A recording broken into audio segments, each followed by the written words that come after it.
আমরা কি করি, আমরা কি করতেছি জীবনে? আমরা যারা গ্রাজুয়েট, আন্ডার গ্রাজুয়েট হয়ে বসে আছি, বা আমরা যারা এই রাস্তায় আসছি, গ্রাজুয়েশনের করতে আসছি, আন্ডার গ্রাজুয়েশনে আসি, মানে জেনারেল লাইন যেটা আমাদের দেশের প্রেক্ষাপটে, আমরা কত সময় নষ্ট করি, কত সময় আমরা multimedia consuming, gaming, social media scrolling, all time এই ফোনটা হাতে নিয়ে সময় নষ্ট করতেই আছে। আমরা তো পড়াশোনাটাই জীবনে বেছে নিছি, আমরা না করছি কোনো ব্যবসা, না করছি কোনো অন্যদের মতো জাস্ট এসএসসি বা ইন্টার পাস করে অন্য কোনো কাজে ঢুকে যাওয়া, চাকরিতে ঢুকে যাওয়া, কোনো বাহিনীতে ঢুকে যাওয়া। আমরা তো সেই রাস্তাটা বেছে নিইনি। অথবা আমরা না করছি বিয়ে শাদী করে সংসারী জীবন বেছে নিছি। আমরা নিজেই চুজ করছি এই লেখাপড়া, স্টাডি, এই রাস্তাটাকে। কিন্তু এখানে এসে আমরা কি করতেছি? অযথা সময় নষ্ট করতেছি, নিজের ডিপার্টমেন্টের পড়া পড়তেছি না, নিজের সামনে যেটা লক্ষ্য সেই দিকে আমরা যাচ্ছি না। আমরা করবো কি তাহলে? এমনি এমনি তো কোনো কিছু হয়ে যাবে না জীবন।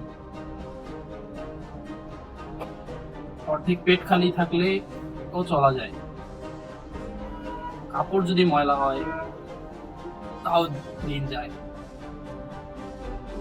কিন্তু কোনো মানুষের যদি একটা কাজ না থাকে, একটা জব যদি না থাকে, বা কোনো মানুষের যদি একটা নির্দিষ্ট ইনকাম সোর্স না থাকে, তাহলে তার জীবনটা যাবে না।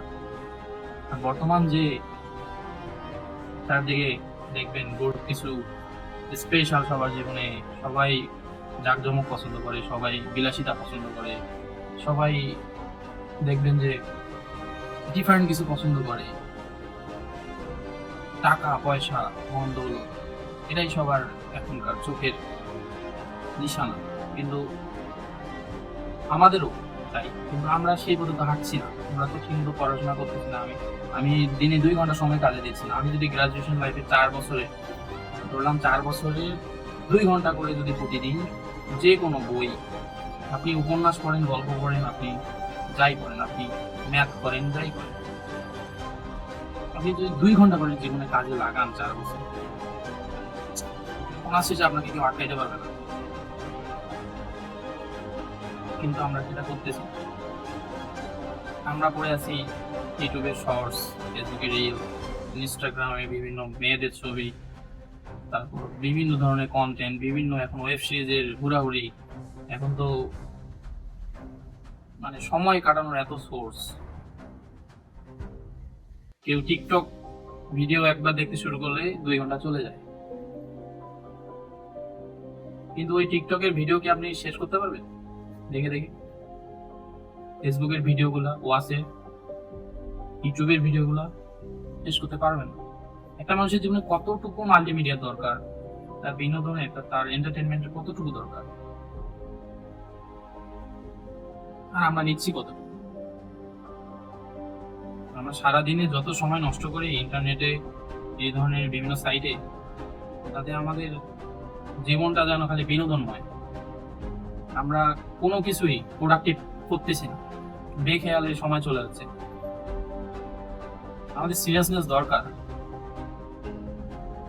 আপনি আজকে একটা ভালো কন্টেন্ট ক্রিয়েটরের বা একটা ভালো চ্যানেলের ওনার, বা যারা ইউটিউবিং করে বা কোনো ভিডিও ক্রিয়েটিং করে, তাদের ভিডিওটা যে দেখেন সেটাও বেছে বেছে দেখেন, যে সে স্মার্টলি কথা বলে, সে ইনফরমেটিভ কথা বলে, অথবা সে আপনাকে বিভিন্ন কথার ছলে মজা দিতে পারে।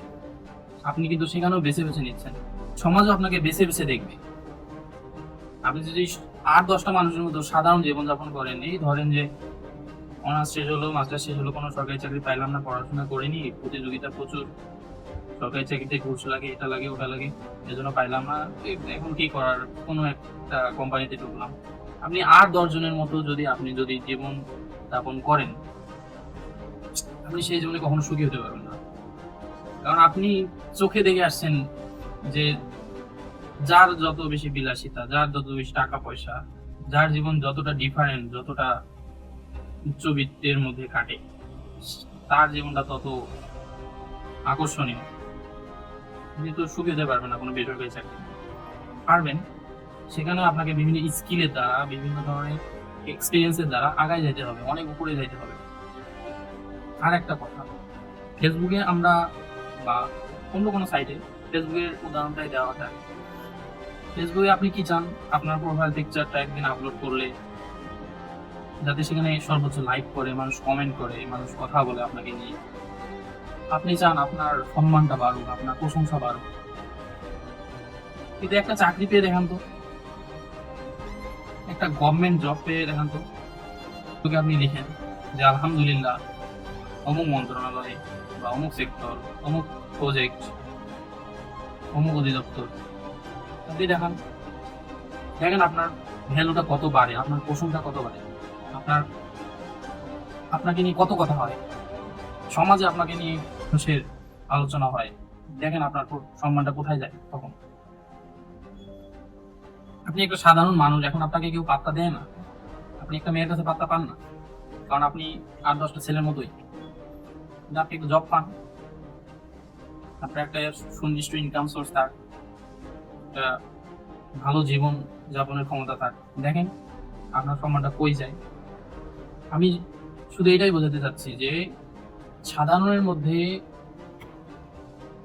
সাধারণ হয়ে চললে কখনোই এই সমাজ আপনাকে ভ্যালু দিবে না। আমিও তাই। আমি আজকে আপনার সাথে কথা বলছি, এটা নিজের মনের খবর, কারণ আমি আমার পাস্ট হিস্টোরি জানি, আমি কি করে আসছি, আমার সময়গুলো কিভাবে চলে গেছে। কিন্তু এখন আমি চোখে তারা দেখতেছি, এরকম আমার মতো লক্ষ লক্ষ ছেলে আছে। তাই আমাদের সচেতন হওয়া দরকার, নিজের গোলটা ঠিক করা দরকার, সেইটাকেই, একটাই গোল, একটাই আমার কাজ, সেই কাজ করে আমি সেই গোল অ্যাচিভ করব, সেটাই আমাদের হওয়া উচিত। তারপর আমি যদি কোনো জায়গায় এস্টাবলিশড হয়ে যাই, তখন আমি যত পারি মাল্টিমিডিয়া দেখি, আমি এন্টারটেনমেন্ট কনজিউম করি, কোনো সমস্যা নেই। কিন্তু আমাকে তো সেই জায়গায় আইতে হবে যে এই জায়গাটা আমাকে আমার জীবনে স্থায়িত্ব দিবে, যে জায়গাটাতে সবাই যেতে পারে না, খুব কম জনই যাইতে পারে। আপনারা প্রতিদিন কিছু কিছু করে হলেও সময় কাজে লাগিয়ে আগায় যান, চাকরি পরীক্ষা দিতে যান, দেখেন যে হাজার হাজার মানুষ পরীক্ষা দিচ্ছে, কোনো সিট খালি নাই রুমে, সবাই দাগাচ্ছে সুন্দর করে। কিন্তু আপনি আজকে থেকে শুরু করেন, আপনার জীবনের চেঞ্জটা শুরু করেন, তাহলে আপনি দেখবেন যে যতজনই পরীক্ষা দিক, যতজনই ভালো করে দাগাক, আপনার রেজাল্ট হবে আলাদা, কারণ আপনি পরিশ্রম করে আসছেন, আপনি জেনে আসছেন। এটাই কথা, সাধারণের মধ্যে সাধারণ থাকা যাবে না। নিজের যেটা লক্ষ্য সেটাকে অবশ্যই পার্সেল করে আগায় যেতে হবে, এবং সেটা খুবই কার্যকরী উপায়।